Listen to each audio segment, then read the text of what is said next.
Revelations 24, and I saw the thrones, and they that sat upon them, and judgment was given unto them, and I saw the souls of them that were beheaded for the witness of Jesus, and for the word of God, and which had not worshipped the beast, neither his image, neither had received his mark upon their foreheads. Okay? We are moving into biblical days. Okay? Y'all remember the arguments that we've been hearing the last couple of years? A drug shortage for lethal injection, 2016, 2018. Drug shortage for lethal injection. Okay, haven't y'all been hearing about that? How a shortage of lethal injection drugs? Okay, so I went and Googled how many people per year die by lethal injection annually. 46 people a year are injected. Do you think they're really running out of lethal injection medication? No, but it would be too time consuming and too expensive to kill hundreds of thousands of people worldwide who are resisting. Okay? And y'all think I'm being far-reaching? Let me show you an article from 4 days ago. Now, before I even show you the title to this magazine, The National Interest. So I'd never heard of it before, so I went and looked it up. The National Interest is an American bi-monthly conservative international affairs magazine, founded in 1985. Okay, look at this article. Conservative interest, okay? October 20th. Why the guillotine may be less cruel than execution by slow poisoning. Wow, I just saw the date, October 20th. And what was, look at this. I did this video October 18th. And 2 days later, this article, why the guillotine may be less cruel than execution by slow poisoning. So now they're going to make the humane argument on why cutting your head off is more humane to kill you than slow poisoning, because they have an agenda. It needs to be fast, quick, efficient, and very low cost. Okay? Could using the guillotine be more humane than execution by lethal injection? Now let's just review real quick. They were claiming a shortage on lethal injections. Okay? And only 46 people a year die by lethal injection. That's less than one person per state per month that would die by lethal injection. So they have plans to take out thousands of people that don't want to submit to this. And they're putting it out there how it's more humane. In common use, the drug controls seizures in humans and is often used to euthanize pets. In 2014, several executions carried out by states with untested methods using a mixture of drugs caused suffering and took hours to end prisoners' lives. Among them was a botched execution of Oklahoma inmate Clayton Lockett, who thrashed around in pain for 43 minutes before dying. So let's keep going. It talks about the old methods of killing people. Not everybody suffered so terribly, however. This parade of horrors was the fate of commoners. For nobles, a quick, relatively painless, and more dignified beheading replaced an hours-long public display. It's dignified? It's dignified? Really? Do y'all see the twisting of words? It's dignified to have your head caught in a basket and your body flopping around like a chicken with his head cut off laying on the platform? Used the Illuminati's favorite game against the notorious Cabal. It's a game they've played with the human race for years. They provide clues about the future to toy with us. They did it with 9/11. They've done it with other major catastrophes. It's called predictive programming. On occasion, though, They get outsmarted at their own game. What was David's hidden message inside the Grey State? And could it be the reason for his death? Perhaps the scariest part of Grey State's conceptual trailer is this character here, who appears to be operating a guillotine. David Crowley was very intentional in this frame of the movie. He added something that I believe he wanted the people to know about. Who is the identity of this executioner? If you look closely, you will see that this terrifying character is wearing something around his waist. It appears to look like an apron. The executioner wears a Freemason apron, complete with the all-seeing eye, the compass, and the two pillars.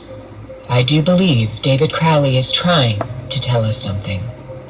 He is telling us that the organization behind the French and American revolutions, the organization behind the Italian Revolution of 1830, the organization that outlined a plan to overtake the Vatican in a document called the Alta Vendita, the organization behind the Trail of Tears and the deaths of thousands of Native Americans under Freemason Grand Master Andrew Jackson, the organization behind the Ku Klux Klan in the United States post-Civil War and its rebirth in 1915, the organization behind Hiroshima and Nagasaki during 33rd degree Freemason Harry Truman's presidency. These are men with a radical revolutionary agenda throughout the entire world because they worship and follow a radical revolutionary deity, the first to have led a revolt against the Most High Lord. David Crowley knew something, and he was trying to warn the people. The ones behind the FEMA death camps, the guillotines, and the detention of Americans is the Freemasons. They're planning a second American Revolution. That's dignified? Do y'all see where this is going? They are making the argument on why they need to bring it back. It will be cheap. It will be 100% effective with no margin of it not being successful. It can kill masses at no cost to the government, okay? Supposedly, laws God gave to Noah. If you break the laws, most punishments are beheading. George Bush Sr. signed it into law. He snuck it in with an Education Day recognition bill, recognizing the Jewish scholar who supports living under Noahide laws. For those that don't already know, there is an evil sect of Jewish people that practice the Kabbalah, mysticism, witchcraft. You know where the tarot cards come from. Tarot cards are like a portable Kabbalah, if that makes sense. Both are hinged by a tree of life. It's a diagram with 10 points and 22 paths. There's your 22 major cards of the tarot, and also witches used to have 22 paths or courses of study. It's all the same old witchcraft, later called Kabbalah or tarot. Kabbalah originated in the 1600s, although they try and convince people it began way earlier. There's a lot of subtlety implied, though.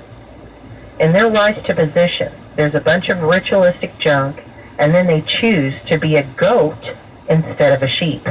The evils are all in there, and it's all based on the Old Testament, 12 tribes, you name it, 10 commandments. That makes it even more evil to me. Talk about the deepest depths of Luciferianism.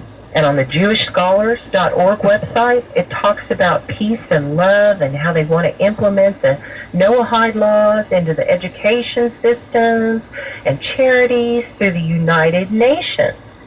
This is some really creepy stuff. And this is who and what George Bush is honoring with this so-called Education Day.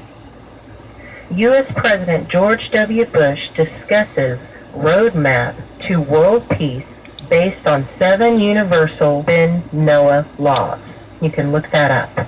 Among the religious leaders was Rabbi Yaakov Cohen, who represented the Worldwide Institute of Noahide Code, an organization dedicated to promote the Noahide Code of 7 universal Noah laws. Rabbi Cohen presented the roadmap to world peace, explaining that the Noahide laws will unite all of mankind. The Talmud lists the punishment for blasphemy, the ineffable name of God, as death. The sons of Noah are to be executed by decapitation for most crimes, considered one of the lightest capital punishments, by stoning if he has intercourse with a Jewish betrothed woman, or by strangulation if the Jewish woman has completed the marriage ceremonies but had not yet consummated the marriage. In Jewish law, the only form of blasphemy which is punishable by death is blaspheming the ineffable name Leviticus. The Maimonides state that anyone who does not accept the 7 laws is to be executed, as God compelled the world to follow these laws. However, for other prohibitions, such as the grafting of trees and bestiality, he holds that the sons of Noah are not to be executed. Now keep in mind, these Jews are not worshiping God Almighty, the I Am that I Am. They're worshiping Lucifer. According to the Maimonides, the Jewish scholars, anyone who accepts upon himself and carefully observes the 7 commandments is one of the righteous of the nations of the world and has a portion in that world to come. How creepy is that? According to Wikipedia, in practice, Jewish law makes it very difficult to apply the death penalty. But America is under U.S. law now, isn't it? That's crazy. If you look on their .org page, you'll see they're all up in the United Nations talking about world peace and coming together in unity. Blasphemy against God is probably the law that will cause Christians to be beheaded because these Jews are demonic. They don't believe in Jesus Christ, so to them, we would be worshiping a false god. Now, this is a small group of Jews that practice this. It's like the evil Jewish Pharisees back in the time when they crucified Jesus on the cross. These are those that claim to be Jews, but are not. God literally calls them out in the Bible for what they are. In Revelation 3:9, "Behold, I will make them of the synagogue of Satan, which say they are Jews and are not, but do lie. Behold, I will make them to come and worship before thy feet, and to know that I have loved thee." Like I said, in their little rituals to grow in levels, they literally proclaim they are goats and not sheep. In layman's term, they are Satan's, not God's people. Now, for those who will proclaim it's like the Muslims claiming only a small group are responsible for evil, like ISIS, let me clarify something. All Muslims read the Quran and believe in Islam that tells them all to murder us. Not all Jews believe in the Noahide laws. That's the difference right there. So don't go blaming all Jews for this. Recognize the source this is coming from. Those claiming to be Jews that are not. Revelation 3:9. So apparently this Noahide law can be implemented at any time. But something like this, it can only be carried out with a nationwide martial law in place. Now, I did a video a couple years back, Guillotines in the U.S. Update, January 2014. I'll leave a link in the description. It talks about the state of Georgia lawmakers trying to pass a law to use guillotines in prison for organ harvesting. It didn't pass, but apparently the guillotines were brought in during this, and they're all being stored on military bases. 30,000 guillotines is what's reported. So the guillotines are already here. Bush has already passed the law to go back to the Noahide 7 laws, which includes beheadings if you break the laws. The Institute of Noahide held the event One People, One World at the United Nations, demonstrating the universal appeal of the Noahide 7 laws, regardless of divisions of nationality, class, or creed. They claim to be protecting everyone, both Jews and non-Jews, labeling it a humanitarian effort, an attempt to promote its values. Just don't break the laws and you won't be beheaded. Well, for those people that doubt any of this information, I would suggest just doing some research. I've done some research. This just happens to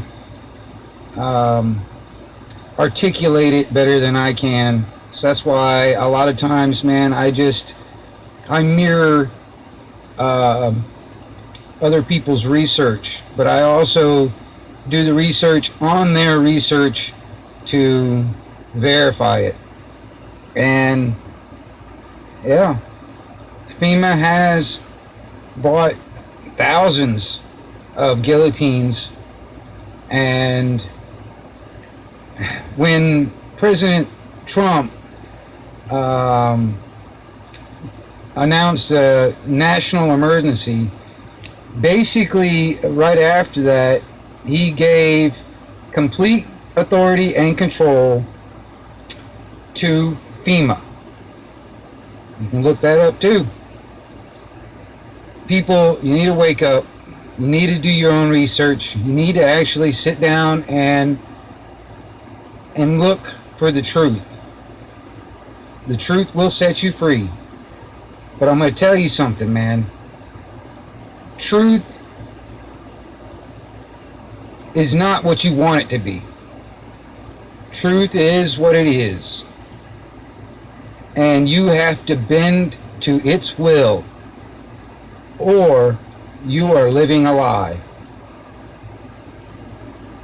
This is the 1122 Wingnut Radio, and I am back out.